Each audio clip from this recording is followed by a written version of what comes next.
Welcome बच्चों। अब आपका जो नीट का पेपर है संडे को हुआ है, मैं काफ़ी उम्मीद करता हूँ कि काफ़ी अच्छा हुआ होगा। अब हालांकि काफ़ी वेबसाइट्स ने और काफ़ी लोगों ने आंसर शीट दे दी है, कुछ ने एक्सप्लेनेशन भी दी है। थोड़ा मैं लेट हूँ, लेकिन देखो एक्सप्लेनेशन बहुत ढंग से देना एक अलग चीज़ होती है, उसमें थोड़ा समय लगता है। तो मैंने हर क्वेश्चन को बहुत सिस्टमेटिक कराए और जो आपके आंसर है वो मैंने खुद सोल्व करे। बहुत अच्छी एक्सप्लेनेशन दी है ताकि आप अपने आंसर को मैच कर सको और आप अंदाज़ा लगा सको कि आपके कितने मार्क्स आ सकते हैं। अब कितने मार्क्स पे सिलेक्शन होना है या कौन सी कैटेगरी से होना है, उसके लिए मैं एक सेपरेट वीडियो बना लूँगा। फिलहाल अब आप इस वीडियो में अपने क्वेश्चन आंसर्स देखो और ये देखो कि कितने आपके सही हैं कितने गलत हैं। उसके हिसाब से फिर आप अपने टोटल मार्क्स करो कि कितने आपके बैठ रहे हैं। वैसे अगर मैं इस पेपर की बात करूँ तो मैं 2006-07 से पढ़ा रहा हूँ मेडिकल के बच्चों को। इससे आसान पेपर मैंने आज तक नहीं देखा। सब कुछ एनसीईआरटी से कॉपी एंड पेस्ट है। ठीक है बच्चों, तो फिर हम अपना स्टार्ट करते हैं। आपका कल जो एग्ज़ाम हुआ है उसका आंसर विद एक्सप्लेनेशंस। ठीक है बच्चों, फिर हम स्टार्ट करते हैं। तो मैं सजेस्ट करूंगा कि आप लोग क्वेश्चन पेपर निकाल लो तो ज़्यादा बेटर है। तो पहला क्वेश्चन पढ़ते हैं, अलग अलग सेट में थोड़ा ऑर्डर आगे पीछे है। तो ये कह रहा है match the following and identify the correct option. ठीक है, इससे पहला दे रखा है CO+H2। ठीक है बेटा, तो CO+H2 को आप ये हाइड्रोजन चैप्टर से क्वेश्चन बनाया हुआ है। CO+H2 को अगर हम मिक्स करें उसे हम कहते हैं सिंथेसिस गैस। ठीक है, तो यहाँ पे मैंने करेक्ट ऑप्शन लिखा है CO+H2 क्या होगी, सिंथेसिस गैस हो गई। फिर जो टेम्प्रोरी हार्डनेस होता है ये आपको पता है कैल्शियम और मैग्नीशियम हाइड्रोजन कार्बोनेट की वजह से होता है, तो इसका करेक्ट आंसर हो जाएगा ये वाला। फिर जो डाइबोरेन है, डाइबोरेन हमें पता है ये क्या है, हमारा इलेक्ट्रॉन डेफिशिएंट हाइड्राइड होता है, तो ये P ब्लॉक से उठा लिया इन्होंने। फिर हाइड्रोजन परऑक्साइड फिर इन्होंने हाइड्रोजन से उठा लिया है। तो आप इसके टॉपिक में जाना जहाँ पे स्ट्रक्चर दे रखा है वहाँ बिल्कुल साफ साफ लिखा है कि जो हाइड्रोजन परऑक्साइड है it is a non polar substance. तो अगर आप इसके हिसाब से देखो तो इसका करेक्ट ऑप्शन है वो सेकंड है ये वाला। बाकी आप अपने सेट में देख लेना कौन सा ऑप्शन आपका करेक्ट बैठ रहा है। उसके बाद फिर हम नेक्स्ट क्वेश्चन पे आते हैं। नेक्स्ट क्वेश्चन कह रहा है कि tertiary butyl carbocation more stable than a secondary butyl carbocation because of which of the following reason. तो पहला हमें दे रखा है हाइपर कॉन्जुगेशन, दूसरा -I effect of CH3 group, तीसरा दे रखा है +R effect of CH3 group और फोर्थ ऑप्शन दे रखा है -R ऑफ CH3 ग्रुप। तो देखो बेटा, जब भी हम कार्बोकटायन की स्टेबिलिटी की बात करते हैं तो हम बात करते हैं in terms of hyper conjugation. तो मैंने भी पढ़ाया, आपको अपने टीचरों ने बताया होगा कि more the number of hyper conjugating structure more stable is the compound. तो जिस कंपाउंड के जितने ज़्यादा हाइपर कॉन्जुगेटिंग स्ट्रक्चर होते हैं वो सब्सटेंस उतना ज़्यादा स्टेबल होता है। ठीक है बच्चों, तो इसका करेक्ट आंसर हो जाएगा हाइपर कॉन्जुगेशन। तो more the number of hyper conjugating structure more stable is the compound, therefore tertiary butyl carbocation ये इसका स्ट्रक्चर हो गया, is more stable then the secondary butyl carbocation, ये आपका सेकेंडरी हो गया। तो इसका हाइपर कॉन्जुगेटिंग स्ट्रक्चर ज़्यादा होंगे, इसके कम होंगे। उसके बाद देखो नेक्स्ट आता है 138। ये कह रहा है what is the change in oxygen number of the carbon in the following reaction. अब हमें ये रिएक्शन दे रखी है। अब देखो CH4 है, तो CH4 में जब कार्बन होता है तो कार्बन जो ऑक्सीजन स्टेट करेगा +1, तो आपके कार्बन की ऑक्सीजन स्टेट हो जाएगी -4। तो इन CH4 carbon oxidation number is -4 और CCl4 में क्लोरीन ज़्यादा electronegative in comparison of carbon, तो क्लोरीन का हो गया -1 तो कार्बन का क्या हो जाएगा प्लस, तो इसका -4 है तो +4 हो जाएगा, तो हो जाएगा +4। इसका करेक्ट ऑप्शन हो जाएगा आपका -4 से लेके +139 पे। ये कह रहा है सुक्रोज ऑन हाइड्रोलिसिस गिव्स। तो ये जो हमारा चैप्टर है, सॉरी ये जो क्वेश्चन है बायोमॉलिक्यूल से पूछा है और ऊपर वाला जो क्वेश्चन है ऑर्गेनिक से पूछा था। ये आपका जो 11th क्लास में है ना ऑर्गेनिक बेसिक कंसेप्ट, उसमें से पूछा है। अब देखो सुक्रोज का आपका एनसीईआरटी में बहुत बढ़िया एग्जांपल दे रखा है। जब भी सुक्रोज को हम हाइड्रोलिसिस करते हैं, हाइड्रोलिसिस का मतलब वाटर के साथ, ये दे रहा है D+ ग्लूकोज और D- फ्रक्टोज। बहुत क्लियरली रिएक्शन आपके एनसीईआरटी में दे रखा है। तो इसका करेक्ट आंसर चौथा हो जाएगा α-D glucose and β-D fructose. उसके बाद हम नेक्स्ट क्वेश्चन पे आते हैं जो हमारा 140 क्वेश्चन है। ये कह रहा है calculate the spin only magnetic moment of Cr+2 ion is. ये हमको 4 ऑप्शन दे रखे हैं। बेटा ये D ब्लॉक से क्वेश्चन पूछा है जिसमें मैग्नेटिक मोमेंट एक अलग से टॉपिक है मैग्नेटिक बिहेवियर का, जिसमें मैग्नेटिक मोमेंट उसने डिस्कस कर रखा है। ठीक है, तो अगर हम इलेक्ट्रॉनिक कन्फिग्रेशन देखें क्रोमियम की, इसकी होती है 4s1 3d5, ये एक्सेप्शनल कन्फिग्रेशन है। क्रोमियम के D में हो गए 5, S में हो गया 1, 2 इलेक्ट्रॉन निकालने, पहले S से निकलोगे फिर D से निकलेगा, तो यहाँ पे हो गए 4। तो हमारे पास अनपेड इलेक्ट्रॉन कितने हो गए 4। स्पिन ऑनली फार्मूला होता है mu equal to under root N N plus two, N का नंबर ऑफ अनपेड इलेक्ट्रॉन जो फिलहाल हमारे पास 4 हैं, इसकी वैल्यू को स्पिन ऑनली फार्मूला पुट कर दो तो 4 प्लस 2 कितना हो जाएगा √24 BM बोर मैग्नेटोन। इसको सोल्व करोगे तो 4.89 आएगा जो कि अप्रॉक्स 4.90 के बराबर है। तो ये आपका ऑप्शन कौन सा हो जाएगा, थर्ड हो जाएगा। फिर हम क्वेश्चन आते हैं 141 पे। ये कह रहा है identify A molecule which does not exist. तो देखो ये केमिकल बॉन्डिंग से चैप्टर है 11th क्लास का, तो उसमें बहुत क्लियरली लिखा है जैसे ये हीलियम क्या है हमारे नोबल गैसेस है, तो जितने भी नोबल गैस आ जाए आगे आपको सोचने की ज़रूरत ही नहीं है, सबके बॉन्ड ऑर्डर 0 होते हैं, इसलिए मॉलिक्यूल में एग्जिस्ट नहीं करते डायटोमिक फॉर्म में। फिर हम नेक्स्ट क्वेश्चन पे आ रहे हैं 142। ये कह रहा है which of the following oxo acids of the sulphur has O single bond O linkage. जैसे पहले दे रखा H2SO7, H2SO3, H2SO4 and H2S2O8। तो मैंने सबके स्ट्रक्चर ड्रॉ कर दिए आपके लिए। तो कोई स्ट्रक्चर होता है H2S2O7 का जिसमें सिंगल ऑक्सीजन है, ये H2SO3 है, यहाँ पे भी देखो ऐसा कोई लिंकेज नहीं है, H2SO4 इसमें भी नहीं है, जबकि इस वाले मॉलिक्यूल में देखो 2 ऑक्सीजन सिंगल बॉन्ड से आपस में जुड़े हुए हैं। तो स्ट्रक्चर वैसे भी कहा जाता है कि आपको प्रैक्टिस करना है ऑक्सो एसिड्स का पी ब्लॉक के अंदर। तो 12th क्लास के पी ब्लॉक से क्वेश्चन पूछा है, डिक्टो जो आपके पास फिगर है उन्हीं में से क्वेश्चन पूछ रखा है ये। फिर हम नेक्स्ट पे आते हैं। ये कह रहा है which of the following is correct order of increasing field strength of ligand to form coordination compounds. तो ये आपको ऑर्डर दे रखे हैं, ये कोऑर्डिनेशन चैप्टर से 12th क्लास का। तो अगर आप उसमें देखोगे तो आपको क्रिस्टल फील्ड थ्योरी में स्पेक्ट्रोकेमिकल सीरीज दे रखी है, मैंने एनसीईआरटी से ड्रॉ करी है, और जिसमें मैंने रेड में लगाया है उसके हिसाब से इन्होंने सेकंड ये ऑप्शन बना रखे हैं सारे के सारे, जिसमें इसके हिसाब से जो करेक्ट है वो कौन सा है, हमारा सेकंड ऑप्शन है। ठीक है, तो ये भी डिक्टो आपके एनसीईआरटी से पूछ रखा है। अब जैसे ये वाला क्वेश्चन है, ये कह रहा है the number of Faraday required to produce 20 gram of calcium from molten CaCl2। Atomic mass calcium का दे रखा है 40। ये आपका 12th क्लास इलेक्ट्रोकेमिस्ट्री से क्वेश्चन है, एक्सरसाइज में डिक्टो क्वेश्चन है, उसमें भी 20 ग्राम ही दे रखा है। तो देखो कैल्शियम का एटॉमिक मास 40 होता है, इस पे ऊपर चार्ज होगा 2 पॉजिटिव, तो इसको 2 इलेक्ट्रॉन चाहिए होता है रिड्यूस करने के लिए। ठीक है, यहाँ 2 पॉजिटिव नहीं आएगा, तो चार्ज हो गया 2 फैराडे। तो हम कहेंगे कि 40 ग्राम कैल्शियम को डिपॉजिट करने के लिए आपको फैराडे कितने चाहिए, 2 फैराडे। तो 20 ग्राम के लिए कितने चाहिए, इसको डिवाइड करके मल्टीप्लाई कर दो, आपका आंसर आ जाएगा 1 फैराडे। उसके बाद नेक्स्ट है हमारा reaction between acetone and methyl magnesium chloride followed by hydrolysis will give. तो ये आपका 12th क्लास के अल्कोहल चैप्टर से, जिसमें ग्रीनहार्ड रिएजेंट डिस्कस कर रखा है। तो आप देखो जब भी आप कीटोन लेते हो, जैसे एसीटोन क्या है हमारे कीटोन है, फिर अलग से हमने लिया मिथाइल मैग्नीशियम ब्रोमाइड। तो ये जो कार्बन इस पे पॉजिटिव चार्ज होता है, ऑक्सीजन पे नेगेटिव चार्ज होता है, जो मिथाइल ग्रुप है कार्बन पे अटैक करेगा, और ये हमारा बनता है इंटरमीडिएट। ठीक है, फिर जब आप इसमें पानी डालते हो तो ये बनता है हमारा टर्सरी अल्कोहल है। तो जब भी हम फॉर्मल्डिहाइड लेते हैं प्राइमरी अल्कोहल बनता है, जब भी हम एल्डिहाइड लेते हैं सेकेंडरी अल्कोहल मिलता है, और जब हम कीटोन लेते हैं तो हमें ग्रीनहार्ड एजेंट की हेल्प से टर्सरी अल्कोहल मिलता है, जो हमारा ये क्वेश्चन है। तो इसके हिसाब से जो इसका करेक्ट आंसर है वो चौथा है टर्सरी ब्यूटाइल अल्कोहल। फिर हम नेक्स्ट पे आते हैं। ये हमसे कह रहा है which of the following is a cationic detergent. तो ये आपका 12th क्लास का केमिस्ट्री एवरीडे लाइफ से क्वेश्चन पूछा गया है, और आप अगर उसमें जाओगे डिटर्जेंट में सिर्फ एक एग्जांपल दे रखे हैं आपको कटायनिक, अनायनिक और न्यूट्रल के, तो बिल्कुल आपको एग्जैक्टली ये मिल जाएगा। ठीक है, तो ये आपको होगा सिटाइल ट्राईमिथाइल अमोनियम ब्रोमाइड, ये हमारा क्या होता है, ये हमारा कटायनिक डिटर्जेंट है। ठीक है बेटा, तो ये हमारा हो गया क्वेश्चन 146। नेक्स्ट हम आते हैं 147 पे। ये कह रहा है आइडेंटिफाई द इनकरेक्ट स्टेटमेंट। जैसे पहला कह रहा था oxidation number of chromium in CrO4 2 negative and Cr2O7 2 negative are not same. ठीक है, तो हमें इनकरेक्ट करना है। तो अगर मैं इसमें ऑक्सीजन स्टेट निकालूँ तो क्रोमियम का निकाल, इसको मैंने x मान लिया, ऑक्सीजन 4 है, 4 × -2 ऑक्सीजन की वैलेंसी -2 होती है, और पूरे पे अनायन पे चार्ज है -2। ठीक है, जब मैं इसे सोल्व करता हूँ तो +6 आता है, और जब मैं इसको सोल्व करता हूँ तो Cr2 जैसे 2x मान लो, 7 × -2 = -2, तो 2x - 14 = -2, 2x = 12, ये भी कितना गया 6। तो देखो इन दोनों की ऑक्सीजन स्टेट सेम आ गई, जबकि ये कह रहा है कि इनकी ऑक्सीजन स्टेट सेम नहीं है। तो जब मेरे को पहले में ये आंसर मिल गया अपना, तो मुझे आगे जाने की ज़रूरत नहीं है। ठीक है बच्चों, तो इसका आंसर क्या हो जाएगा, पहला ही हो जाएगा। ये क्वेश्चन 147 हो गया। अब हम नेक्स्ट पे आते हैं।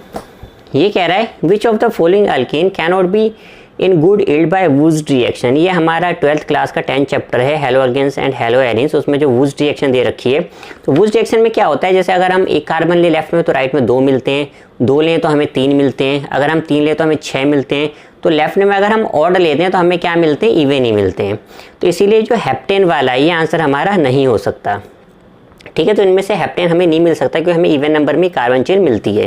तो हम कह सकते हैं कि because by the Wurtz reaction you cannot get the even number of carbon chain instead of the odd, for odd carbon chain we do other reaction. जैसे हमने बहुत सारी रिएक्शन क्लास में करी थी, आपको लोगों को भी करवाई होगी, आप लोग जहाँ पढ़ते हो, अगर आपको ऑड मॉलिक्यूल चाहिए तो।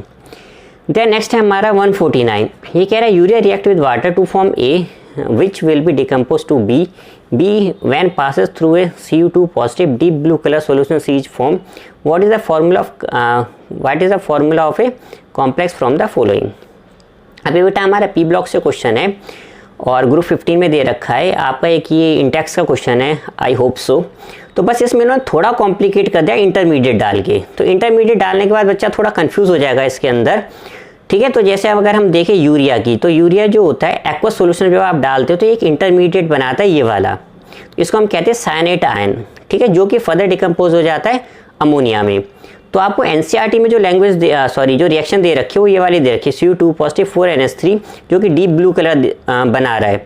बाकी ये वाली रिएक्शन थोड़ी आपको प्रेडिक्ट करनी पड़ेगी, ये आपकी जो प्रैक्टिकल्स की बुक्स है उसमें दे रखा है, ठीक है। तो बेसिकली रिएक्शन ये है। अब वो जो ए कह रहा है वो आपका ये है, ये फर्दर डिकम्पोज हो जाता है, पानी के साथ अमोनिया देता है, जिसको आप कॉपर के साथ रिएक्शन करोगे तो कॉम्प्लेक्स बनाएगा जो कि डीप ब्लू कलर का होता है।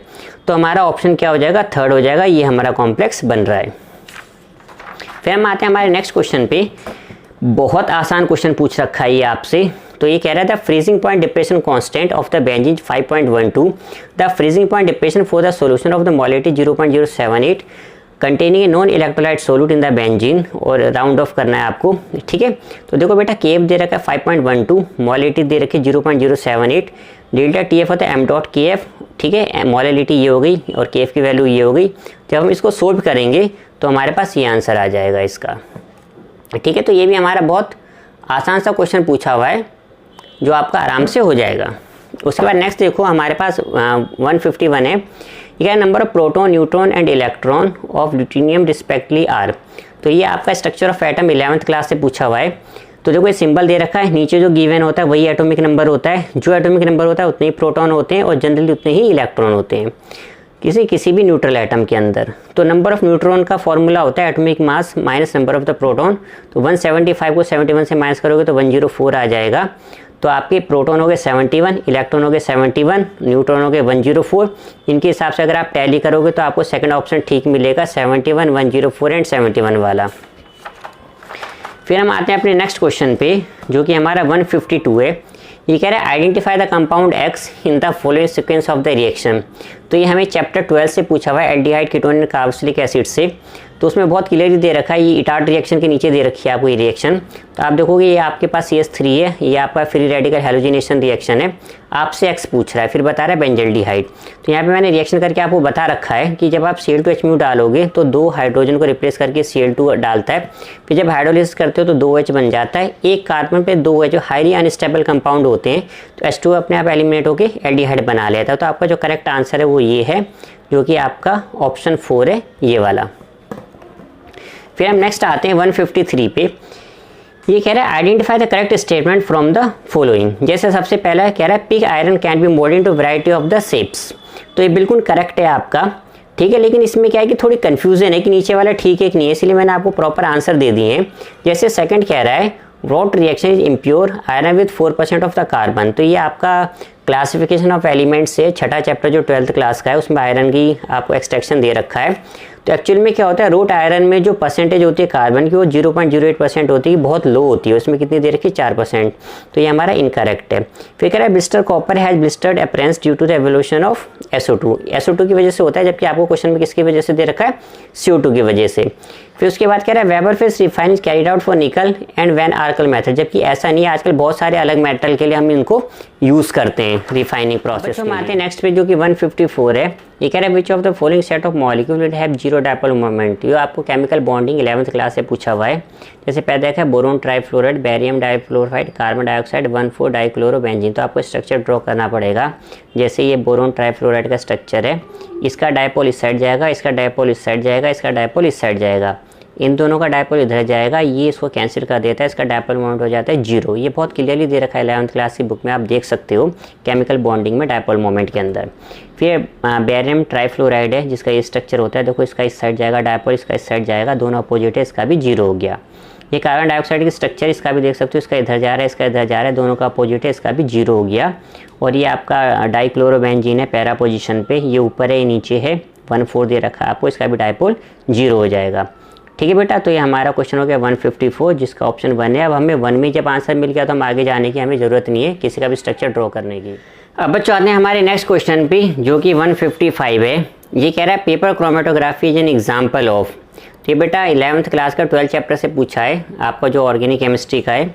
तो उसमें देखो बहुत साफ साफ दे रखा है, मैंने एनसीईआरटी से लैंग्वेज उठाई है। तो ये कह रहा है partition chromatography based on continuous differential partition of the component of a mixture between stationary and mobile phase and paper chromatography is a type of the partition chromatography।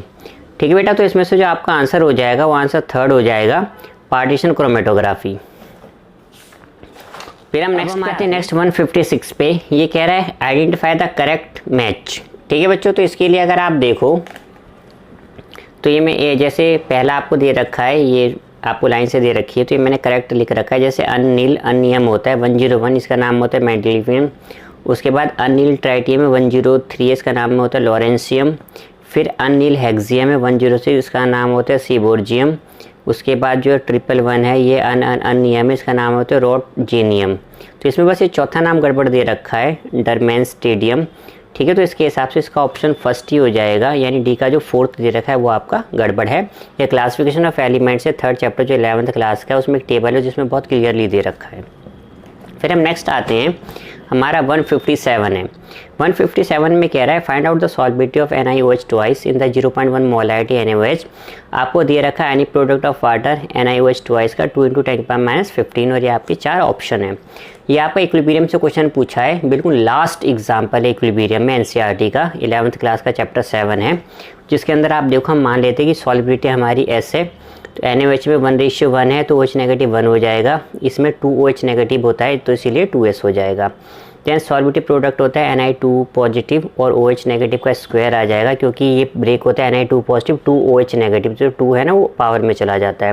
क्योंकि आप मेडिकल की तैयारी कर चुके हैं तो मैं कुछ एक्सपेक्ट करता हूँ कि आपको पहले से पता होना चाहिए। फिर इसकी वैल्यू हमने पुट कर दी, ये आपका S है। OH नेगेटिव की कंसनट्रेशन NaOH में तो 0.1 दे रखी है, इसमें 2S हो जाएगा। अब क्योंकि ये बहुत स्मॉल है तो हम क्या करते हैं, इसको इग्नोर करके हमने 0.1 ले लिया इसको।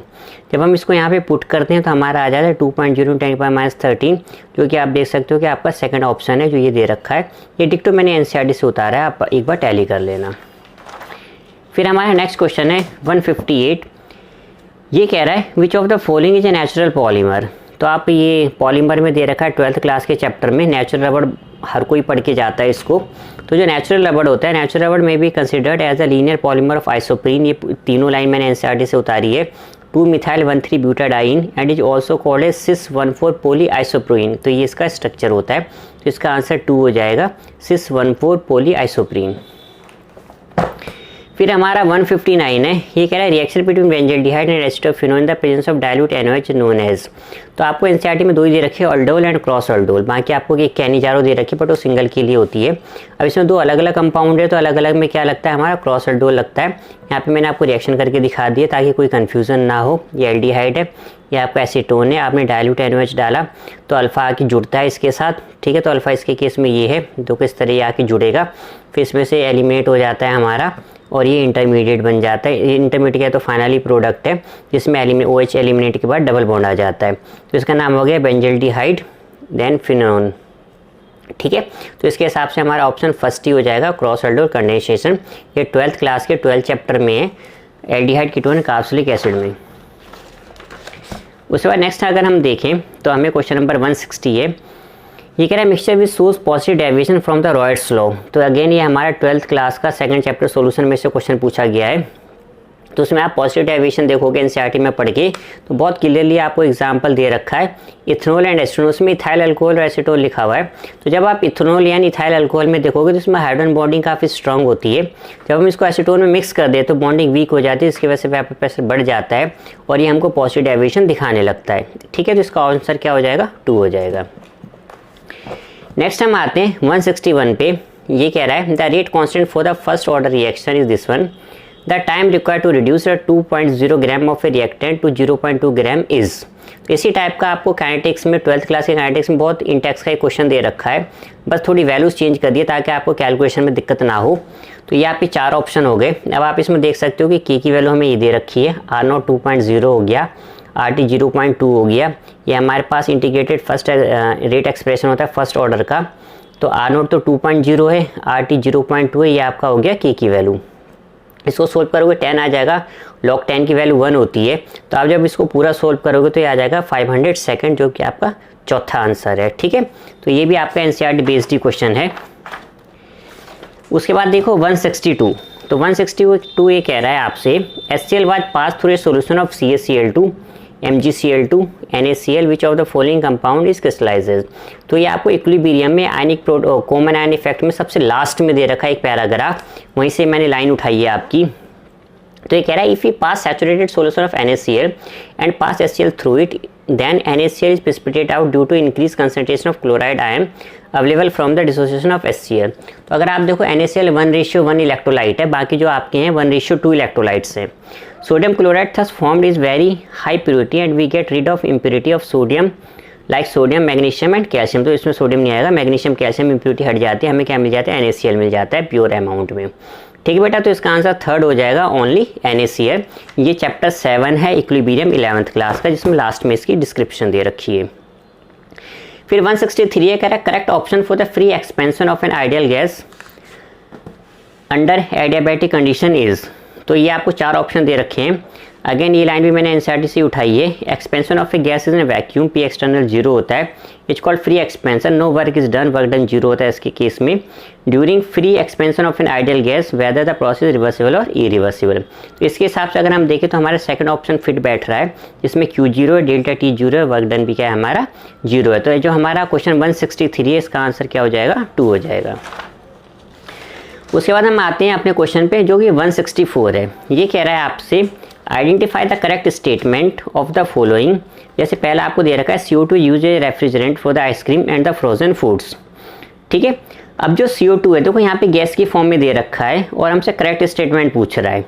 तो जो CO2 है ये जो हम गैसेस फेस में यूज़ नहीं करते, हम कहते हैं carbon dioxide can be obtained as a solid in the form of the dry ice by allowing the liquefied CO2 to expand rapidly.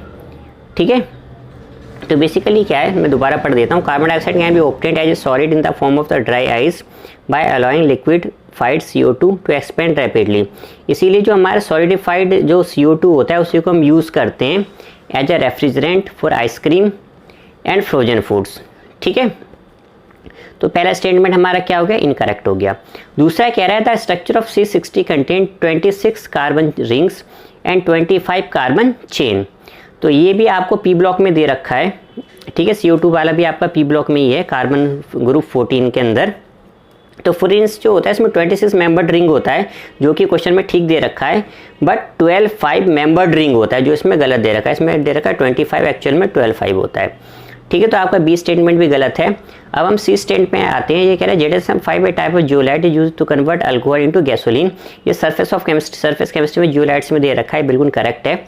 और COJ colourless and odourless gas, ये आपके again P block में से उठाया है, ये भी आपका करेक्ट है। तो उसका करेक्ट आंसर हो जाएगा 1, जिसमें COD करेक्ट है आपका, ए और बी क्या है, इनकरेक्ट ऑप्शन है आपके पास। नेक्स्ट देखो क्वेश्चन नंबर 65। ये कह रहा है hydrolysis of sucrose is given by the following reaction. ये आपको रिएक्शन दे रखी है, इक्विलिब्रियम कांस्टेंट दे रखा है 2 × 10⁻13 एट 300 केल्विन। आपसे डेल्टा G पूछ रहा है। तो बेटा देखो डेल्टा G का एक फॉर्मूला होता है -RT ln K, क्योंकि आपको option in terms of anal यानी नेचुरल लॉ के टर्म्स में दे रखा है। R गैस कांस्टेंट होता है 8.314। ठीक है, इसकी यूनिट होती है जूल केल्विन पर मोल। टेम्परेचर आपका पास हो गया 300 केल्विन। उसके बाद ln 2 × 10⁻13। ठीक है बेटा, तो ये इसके हिसाब से अगर हम देखें तो जो हमारा करेक्ट ऑप्शन है वो सेकंड है, जो कि हमारा ये वाला बैठ रहा है। तो ये हमारा हो गया 165। ये जो क्वेश्चन पूछा है आप थर्मो से भी कह सकते हो और इक्विलिब्रियम से भी कह सकते हो कि दोनों में इस इक्वेशन का डिस्कस किया हुआ है। वैसे थर्मो में का हो तो ज़्यादा अच्छा है। फिर ये कह रहा है which of the following amines will give carbylamine test. तो ये आपको 4 ऑप्शन दे रखे हैं। फिर अगेन ये लाइन मैंने एनसीईआरटी से उठाई है। Aliphatic and aromatic primary amines on heating with chloroform and स्नोइक पोटेशियम हाइड्रोक्साइड फॉर्म आइसोसाइड और कार्बोअमाइन टेस्ट। तो जो कार्बोअमाइन टेस्ट होता है सिर्फ प्राइमरी अमाइंस के लिए होता है। तो अगर आप इन गिवन ऑप्शन में देखो तो कोई कंफ्यूजन नहीं है, आपका सेकंड ऑप्शन करेक्ट है, क्योंकि इसमें क्या दे रखा है, प्राइमरी अमाइंस है। एरोमेटिक और एलोमेटिक और एलिफेटिक दोनों ये टेस्ट देते हैं हमको। नेक्स्ट देखो आ जाए 167 पे। ये कह रहा है an alkene on ozonolysis give methanal one of the product is structure is. तो मिथनॉल आपको मिल रहा है, तो डबल बॉन्ड ऑब्वियसली बात है आपके कॉर्नर पे होना चाहिए। तो जैसे अगर मैं चौथे ऑप्शन को उठाऊं, जैसे इसमें तो खैर छोड़ दो, डबल बॉन्ड जिसमें होते हैं उसी में ओजोलिसिस आप कर सकते हो। तो सेकंड और फोर्थ में आपको कंफ्यूजन होगी, तो दोनों के स्ट्रक्चर आप ड्रॉ कर लो, आपको कंफ्यूजन है तो। जैसे मैंने फोर्थ का ड्रॉ किया, जैसे ये है, तो ड्रॉ तो सारी करने पड़ेंगे आपको, सेकंड और फोर्थ। तो वैसे आप देखो तो बिल्कुल क्लियर है, कोने में होता है तभी आपको फॉर्मल्डिहाइड मिलता है। तो आपने O3 डाला तो ये इंटरमीडिएट बनता है, जो टूटने के बाद आपके पास फॉर्मल्डिहाइड देगा, दूसरा आपके पास एसिटल्डिहाइड मिल जाएगा आपको, ठीक है। तो इस हिसाब से देखें तो 167 का जो करेक्ट ऑप्शन 4 है, 4 हमारा क्या है, ये वाला ऑप्शन करेक्ट है इसका। फिर अगर हम देखें क्वेश्चन नंबर 168, ये कह रहा है anisole on cleavage with HI gives. तो ये अगेन ये 12th क्लास का अल्कोहल फिनोल ईथर से क्वेश्चन उठा रखा है, ठीक है। तो ये आपके पास 4 ऑप्शन है, तो आप इसका आंसर देख लो पहले। ये भी मैंने सारा एनसीईआरटी से उठा रखा है लैंग्वेज। एक है in case of anisole methyl phenyl oxonium ion, जो कि ये इसका स्ट्रक्चर हो गया, is formed by protonation of the ether. The bond between OCH3 is weaker than the bond between OC6H5 because the carbon of the phenyl group is sp2 hybridize and there is a partial double bond character, therefore attack by I negative ion breaks OCH3 bond to form CH3I, ठीक है। तो वैसे भी आप ध्यान रखो कि जहाँ पे भी आपका एरोमेटिक कंपाउंड है और फिनोल बनने की पॉसिबिलिटी है, तो फिनोल बनेगा ही बनेगा, क्योंकि ये रेजोनेंस हाइब्रिड होता है। तो अगर आप एनिसोल की में HI डालते हो तो एक आपका फिनोल बनेगा, एक आपका CH3I बनेगा। तो इसके हिसाब से मैं देखूँ तो सेकंड ऑप्शन करेक्ट है, ये वाला। उसके बाद देखो 169, ये कह रहा है elimination reaction of 2 bromopentane form पेंट2 इन इज। तो अगर हम इसकी रिएक्शन देखें तो ये हमारा 2 ब्रोमोपेंटेन है, जो कि आफ्टर एलिमिनेशन ये बना रहा है, ठीक है। अगर हम देखें यहाँ पे तो जो यहाँ ये जो पोजीशन है आप इसको अल्फा कह सकते हो, और ये जो पोजीशन है बीटा कह सकते हो। तो बीटा पोजीशन से प्रोटॉन निकलता है, इसलिए हम इसको बीटा एलिमिनेशन भी कहते हैं, ठीक है। अब सेटजेफ रूल कहता है, जैसे Br इसके साथ जुड़ा है, तो यहाँ पे 3 कार्बन, यहाँ पे 1 कार्बन है, तो सेटजेफ रूल कहता है कि डबल बॉन्ड उस साइड जाना पसंद करेगा जहाँ पे नंबर ऑफ कार्बन ज़्यादा है, यानी यहाँ से राइट हैंड जाना ज़्यादा पसंद करेगा। उसके बाद फिर हमने इसको एक नाम और दिया, डिहाइड्रोहेलोजिनेशन। डी का मतलब होता है रिमूवल। तो जैसे यहाँ से हाइड्रोजन रिमूव हो रहा है, इस कार्बन से देखो हाइड्रोजन रिमूव हो रहा है, यहाँ से एक हेलोजन रिमूव हो रहा है, इसीलिए हम इसको कहते हैं डिहाइड्रोहेलोजिनेशन रिएक्शंस। तो इस रिएक्शन के बहुत सारे नाम हैं, एक तो हो गया बीटा एलिमिनेशन, दूसरा सेटजेफ रूल इसमें लग रहा है, और तीसरा डिहाइड्रोहेलोजिनेशन। तो इसके हिसाब से अगर हम देखें तो हमारा सेकंड ऑप्शन करेक्ट बैठ रहा है, ठीक है, ये वाला ABC वाला। उसके बाद जो इसमें लास्ट जो ऑप्शन दे रखा है डी, वो दे रखा है डिहाइड्रेशन। डिहाइड्रेशन मतलब रिमूवल ऑफ H2 होता है, जो यहाँ पे फिट नहीं बैठेगा। तो जो हमारा क्वेश्चन है 169, इसका करेक्ट ऑप्शन हमारा हो गया सेकंड का मतलब ABC वाला। उसके बाद नेक्स्ट आते हैं हम क्वेश्चन पे, जो कि मेरा 170 है। ये कह रहा है an increase in the concentration of the reactant of a reaction leads to the change in. तो ये आपको 4 ऑप्शन दे रखे हैं। अगेन देखो ये लाइन भी मैंने एनसीईआरटी से उठाई है। ये कह रहा है since collision frequency directly number of the reactant molecule और an atom, therefore higher the concentration of the reactant molecule is possibility of the collision, hence collision frequency increases. तो ये आपका काइनेटिक्स से चैप्टर से क्वेश्चन पूछा है 12th class से। तो इसका जो करेक्ट आंसर वो फर्स्ट ही हो जाएगा, कोलिजन फ्रीक्वेंसी, क्योंकि जैसे जैसे आप कंसंट्रेशन बढ़ाओगे वैसे वैसे कोलिजन फ्रीक्वेंसी भी इनकी इंक्रीज करती है। फिर हम नेक्स्ट आते हैं क्वेश्चन 171 पे। ये कह रहा है which of the following is a basic amino acids. ठीक है, तो बेटा इसके लिए जो आपको अमीनो एसिड्स की टेबल है थोड़ा ध्यान रखना पड़ेगा। ये अमीनो एसिड का बेसिक स्ट्रक्चर होता है, ठीक है, ये बेसिक स्ट्रक्चर है। इसमें एक एसिड है एक बेस है, तो ये न्यूट्रल होता है। अभी जो आर है, आर अगर एसिडिक होता है तो अमीनो एसिड एसिडिक हो जाता है, बेस है तो बेसिक हो जाता है। तो जो इसके अंदर जो पहला ही ऑप्शन दे रखा है आपको लाइसिन, इसमें एक NH2 ग्रुप होता है जिसकी वजह से पूरा अमीनो एसिड क्या हो जाएगा, बेसिक हो जाएगा। तो हमें जब पहली आंसर मिल गया तो हमें आगे बढ़ने की ज़रूरत नहीं है। फिर हम नेक्स्ट क्वेश्चन में देखें, ये कह रहा है हमसे, ये 172 है। ये कह रहा था following metal ion activates many enzyme participate in the oxidation of the glucose to produce ATP with sodium is responsible for the transmission of the nerve signal. तो ये क्वेश्चन बेसिकली बायो से उठा लिया है आपको, एटीपी ये सब अब केमिस्ट्री में बिल्कुल हटा दिए गए हैं, पहले के सिलेबस में हुआ करते थे। तो इसका करेक्ट ऑप्शन 1 हो जाएगा पोटेशियम। मैं उम्मीद करता हूँ कि क्योंकि आप मेडिकल के स्टूडेंट हो तो इसका एक्सप्लेनेशन आपको पहले से पता होगा। फिर 173 देखो, ये कह रहा है फॉर द रिएक्शन 2Cl आपका Cl2 में कन्वर्ट हो रहा है, हमें इसमें से बताना है। अब देखो इसका एक्सप्लेनेशन अगर हम देखें तो 2 एटम जुड़ के मॉलिक्यूल बना रहे हैं, तो ऑब्वियस सी बात है जब भी मॉलिक्यूल बनता है तो एनर्जी एमिट होती है, तो डेल्टा H क्या होगा, नेगेटिव होगा। नेगेटिव का मतलब लेस देन 0 होगा। अब अगर हम इंट्रोपी की बात करें तो 2 एटम जुड़ के एक बना रहे हैं, यानी इंट्रोपी इसमें डिक्रीज कर रही है, तो डेल्टा H क्या होगा, नेगेटिव होगा, तो डेल्टा H भी लेस देन 0 होगा। इसके हिसाब से अगर हम देखें तो हमारा पहला ही ऑप्शन हमें करेक्ट मिल रहा है, तो हमें आगे जाने की ज़रूरत नहीं है, जिसमें डेल्टा H लेस देन 0 और डेल्टा S भी लेस देन 0 है। फिर अगर हम आगे देखें अगेन, फिर ये मैच द कॉलम पूछ रही है आपसे, ये कह रहा है ऑक्साइड। तो ये आपका जो क्वेश्चन है ये आपका इनऑर्गेनिक केमिस्ट्री पूछ लिया है, तो थोड़ा मिक्स करके पूछा ये, जैसे बैरियम ग्रुप 2 में है, जो एल्यूमिनियम ग्रुप 13 का हो गया, क्लोरीन फिर ये आपका क्या कहते हैं हेलोजन फैमिली से पूछ लिया, तो पी ब्लॉक में थोड़ा मिक्स करके आपसे पूछा गया है। तो जो CO है यहाँ पे मैंने इसकी एक्सप्लेनेशन लिख रखी है, आपको पहले से पता होनी चाहिए। CO आपका न्यूट्रल ऑक्साइड होता है, BaO ग्रुप 2 का है, बेसिक ऑक्साइड्स होता है। एल्यूमिनियम ये तो 100% हर बच्चा पढ़ता है, ये एम्फोटेरिक होता है, और जो Cl2O7 है एसिडिक होता है। तो इसमें से अगर आपको 1-2 भी पता है तो आप बाकी गेस कर सकते हो। तो इसका करेक्ट ऑप्शन हमारा 3rd हो जाएगा। 3rd में हमारा 2nd, 1st, 4th और 3rd दे रखा है। फिर हम अपने नेक्स्ट क्वेश्चन पे आते हैं, जो कि हमारा 175 है। ये 12th क्लास की सरफेस केमिस्ट्री से पूछा हुआ है। Measuring zeta potential is useful in the determining which property of the colloidal solution. ये आपको 4 ऑप्शन दे रखे हैं। तो ये जो लैंग्वेज है ये भी मैंने पूरी NCERT से उठाई है, सरफेस केमिस्ट्री 12th क्लास से। ये कह रहा है presence of equal and similar changes on colloidal particle is largely responsible in providing stability of the colloidal sol because the repulsive forces between charge particle having same charge prevent them कोई aggregating when they come close to one another. ठीक है, तो इसके हिसाब से आप देखो बिल्कुल क्लियर लिखा हुआ है कि जो जीटा पोटेंशियल है उसका जो यूजफुलनेस है वो stability of the colloidal particle के लिए, तो हमारा ऑप्शन 4 इसमें ठीक हो जाएगा। उसके बाद देखो 176 अगर हम देखें, ये आपका स्टेट्स ऑफ मैटर से पूछा हुआ है, 11th क्लास का चैप्टर है। ये कह रहा है mixture of N2 and AR gases in the cylinder contains 7 gram of N2 and 8 gram of argon if the total pressure आपको दे रखा है 27 बार और N2 का पार्शियल प्रेशर पूछ रखा है, एटॉमिक मासेस में गिवन है। तो अगर हम देखें क्या कहते हैं N2 का अमाउंट 7 ग्राम है, आर्गन का 8 ग्राम है, टोटल प्रेशर 27 है। तो पहले आपको पार्शियल प्रेशर के लिए मोल फ्रैक्शन निकालना है, उससे पहले नंबर ऑफ मोल्स निकाल लो। तो 7/28 1/4 हो जाएगा और 8/40 1/5 हो जाएगा। तो 7 नाइट्रोजन का एटॉमिक मास हो गया, 28 इसका मॉलिक्यूलर मास हो गया। आर्गन का एटॉमिक मास 18 दे रखा है, मास 18 दे रखा है और एटॉमिक मास इसका 40 होता है। ठीक है, तो इसको सोल्व करोगे तो आपका आ गया 0.25 और 0.2 आ गया। ये एटॉमिक मास आपको क्वेश्चन में गिवन है, तो परेशान होने की ज़रूरत नहीं है। फिर मोल फ्रैक्शन हमें जिसका निकालना होता है उसे ऊपर रखते हैं, नीचे दोनों का सम करते हैं, तो नाइट्रोजन का मोल फ्रैक्शन 5/9 आ गया। उसके बाद डाल्टन्स लॉ कहता है कि पार्शियल प्रेशर बराबर होता है मोल फ्रैक्शन इनटू टोटल। तो नाइट्रोजन का पार्शियल प्रेशर निकाल है तो मोल फ्रैक्शन 5/9 हो गया, टोटल 27 दे रखा है, सोल्व करोगे तो 15 बार हो जाएगा।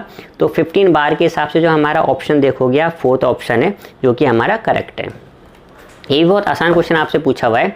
अब 177 अगर हम देखें, विच of the following is not correct about the carbon monoxide. तो अगेन ये 11th क्लास के पी ब्लॉक से उठा लिया है आपको, तो पहले ये लाइन पढ़ ले तो हमारी प्रॉब्लम आसान हो जाएगी। ये भी सारी मैंने NCERT से उतारी है। ये कह रहा है highly positive nature of CO arises because of its ability to form complex with haemoglobin which is about 300 times more stable than the oxygen haemoglobin complex. This prevent the haemoglobin in the red blood corpus for carrying oxygen throughout the body and ultimately resulting death. तो अगर आप इसमें देखो, जैसे पहला option दे रखा है it is produce due to the incomplete combustion, तो ये आपका करेक्ट है, क्योंकि जो कार्बन मोनोऑक्साइड है वो इनकम्प्लीट कंबक्शन से बनता है। अगर कंप्लीट कंबक्शन होता है तो डाइऑक्साइड बनता है। फिर क्या है, इट फॉर्म कार्बोक्सी हेमोग्लोबिन। ठीक है। तो जो कार्बोक्सी हेमोग्लोबिन है ये बनाता है, जो यहाँ पे भी मैंने लिख रखा है इसके एक्सप्लेनेशन में, तो ये भी आपका करेक्ट है। It reduce oxygen carrying ability of the blood, वो भी यहाँ पे देखो एक्सप्लेनेशन में लिखा हुआ है, तभी इंसान को धीरे धीरे बेहोशी आ जाती है अगर ज़्यादा कार्बन ऑक्साइड वो इनहेल कर लेता है।